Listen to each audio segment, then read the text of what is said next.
Conceive, believe, achieve. This is former UFC middleweight champion of the world, Michael Bisping. Paddy the Baddy here. You're listening to Combat Sports UK. And you're watching Combat Sports UK. Hi everybody, welcome back to Combat Sports UK. It's Taylor Collard here and I'm delighted to be joined by Andrew Fisher. Andrew, thank you so much for coming on. How are you doing today? I'm good, thank you. Very good, fantastic. So you're fighting on the 17th of June, Oktagon 44 against Ronald Paradise. So how's camp going? How are preparations? How are you looking going into the fight in a couple of weeks? Well, I suppose it's just the most generic answer ever there, isn't it? It's camp's going good, best I've ever felt, etc., etc. It generally has, though. I feel like I started off having a lot of bad feelings and thoughts after my training sessions, and then I feel as the weeks have gone by, that's changed to confidence. And just because whenever you try new stuff and trying to do specific things, it doesn't always go your way at first. But I feel as the weeks have gone by, I kind of feel everything's kind of felt together for us. So you're very much somebody who kind of eases into training camp rather than start at 1,000 miles an hour. No, I train all year round. I've never stopped training. I generally train the same intensity all year round.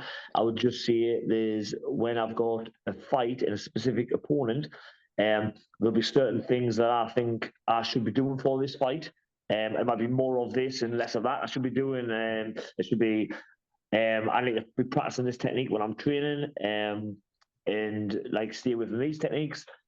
So like what I'm saying is when I first say when the official fight camp starts 6 to 8 weeks out, when I'm first trying the new stuff or doing something slightly different to what I normally do, I'm not maybe having the best success with it. But as I stay with it and I'm doing it as the weeks are going by, the confidence is growing in it. So I train all year round. I don't just train for when I've got a fight. I'm like, this is like my life. This is everything I do. And have you kind of over the years, you racked up a lot of fights. Is that a process you've kind of put down to an art form, kind of when you mentioned like that 6 to 8 weeks before a fight, or is it still kind of evolving every kind of camp that you have? It's like I feel like the more I learn, the more I realise there is to learn, if that makes sense. Whereas a few years ago, I was probably a bit deluded in thinking that I knew a lot of stuff. And then I suppose as I've kind of getting more into actually understanding things, like I finish a session and then when I'm working everything out, I'm like, oh, I need to get better at this, I need to get better at this, I need to get better at this. And then I've got to kind of bring it back and I think, what have I actually got time to get better at for this fight? And let's try and stay it that way. Because I do find I kind of fry my brain sometimes with watching lots of different stuff as well and trying to do it all. Now that's a fascinating insight. Is any of that kind of driven in kind of a mixture of your last fight, your upcoming opponent, or just genuine things that you kind of feel like, okay, I need to go in and work on this? Like, what's kind of the balance that you strike? So the only possible thing I can do is you can just learn from your mistakes. I don't know if it's an obvious thing, but what I mean by that is nothing really stings until you've messed up. So, and that could be obviously messing up in a fight is it's a big sting that it really hurts. Messing up in training for me is also a big sting. It really hurts us there, so that's when I've got to take a little bit of reflection. And then have a look at that. I suppose if I was just winning all the time, as to say, or in the gym, and then I wouldn't get any of these bad feelings, and I wouldn't realise that was anything I had to work on.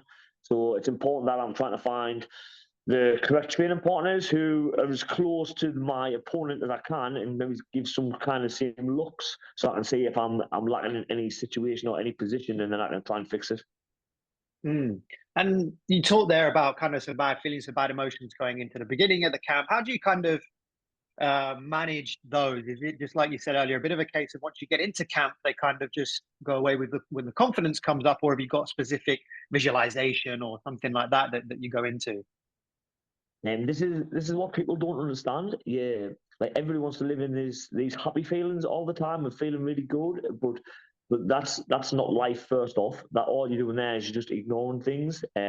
Like life is kind of this feeling the suck and it's being hard and being exhausted and not feeling good enough, and then you kind of flip it around and you start to feel better for a bit because you're doing some new stuff, and then just something else pops up. And that's it's kind of like it's always going to be this up and down. And if you try to just hit the good feelings, you're going to get found out on the day of your fight, I think. Which that's And happened to just me before. That happened to me. yeah, and you learn with the experience as you're kind of alluding to there. And just going into that fight with Ronald coming up in a couple of weeks, kind of looking at it just now, how do you kind of feel the fight's going to go? Do you have any kind of ideas about his style, your style, how it match up? Yeah. So there's sometimes you watch people and you think that they'll break as it gets a bit later on, or like if they're not used to what you're doing, then they'll quit a bit. I don't feel with Ronald Paradesia, he's a quitter. I do feel like he's going to be there till the end, unless I can kind of do something like I hit him with some good shots and kind of start making him second guess himself. But I don't feel he's a quitter. I feel like even when his back's against the ropes, I feel he'll be trying to win still. So I've got to prepare myself for that. The fact that I know it's going to be hard in the last round as well as the first and the second. I feel I do feel like I'm a tidier, better stand up than him, and I feel my straight grappling is far superior to his. But he's also got quite a good wrestling pedigree, so it's kind of like it's all as just who can kind of impose their game on the day. He's got this little ace up his sleeve, the fact that he's big, he's like 6'2", 6'3", and he's left-handed, so that's where the real problem is, and why it's been a bit of there's been some extra challenges, I suppose, to train for and to try and find people to emulate him, because to find somebody who's 6'2", 6'3" anyway is like quite hard, and then to find one that's left-handed is also extra difficult. so there's been a lot of traveling for sparring still, and getting certain people just to do me favors as well.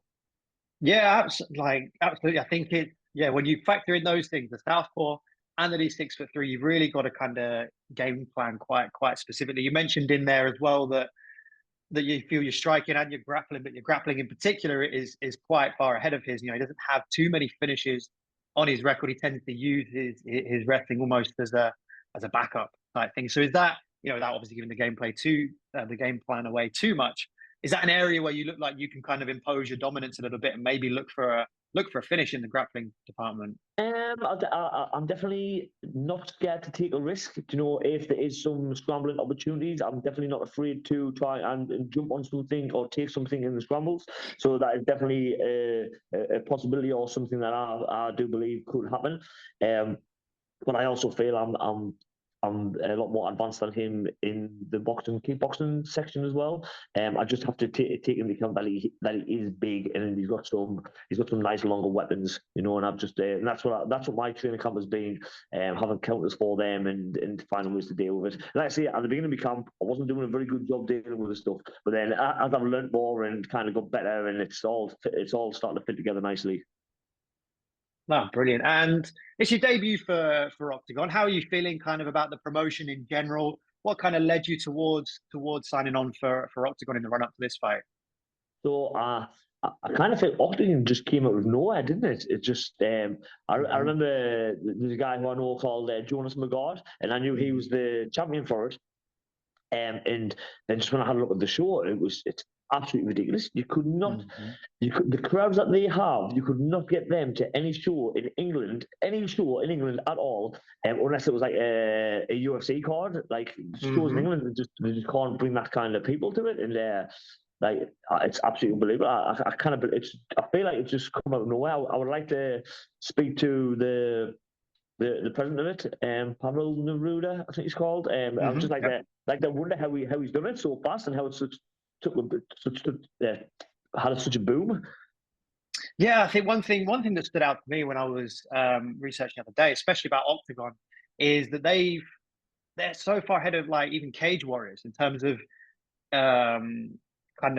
online interaction. I think they've got over 500,000 followers by now, and Cage Warriors even are down about 200,000.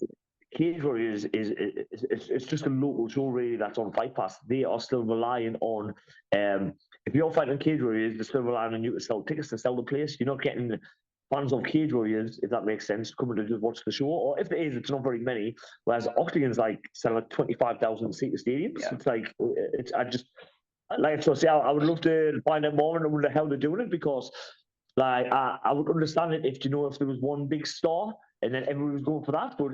Like I don't even feel it's that, Like I'm sure there's a lot of good people there as well, but it's not like they've found like a Czech Conor McGregor and everybody's coming to watch him. Like it's just I'm a bit confused really as how they've done it, but I think they've done an amazing job. Yeah, absolutely. And it benefits fighters such as yourselves. And noticed, especially on this card, there's yourself and Hathaway on there as well. And they're promoting kind of a lot of other British fighters, and they're coming to the UK kind of later on in the year. Is that something that's on your radar, looking to try and get onto the UK card later this year? Yeah, so that's my goal. It's to get through Paradisia and then maybe fight for the title on the November card, which I don't. I feel if I beat Ronnie, then I don't see why that wouldn't happen. It'd be quite good for me to fight for the world title on home soil as well. Yeah, absolutely. I think Oktagon will be looking for a face to put towards a title fight, especially a local fighter. So let's just change gears and kind of talk about your own gym, TFT MMA up there in Sunderland. How is it kind of being a gym owner? What unique challenges does that bring to you on a day-to-day basis, as well as preparing for a fight as well? So I'm very busy. I've got 4 kids as well, and I'm a very proud dad. I take the school. The youngest ones, I'm lying in the bed with them every night for an hour while and read them stories while they go to sleep. So I am really really busy. I feel like a lot of the other guys who I've got, like, do you know Michael Parkin, who's just signed the UFC? Yes. Yeah. Well, he's at my gym, and he's just the biggest mummy's boy ever. He just gets it when he wants. He comes training, then he goes home, has a little nap. His mum makes him his dinner, and then he comes back training for night time, plays some computer games, and that's his day, And like mine is from 6 in the morning. I've got to get up before anybody else if I want to go for a run that morning, or if I want to try and meditate or do whatever.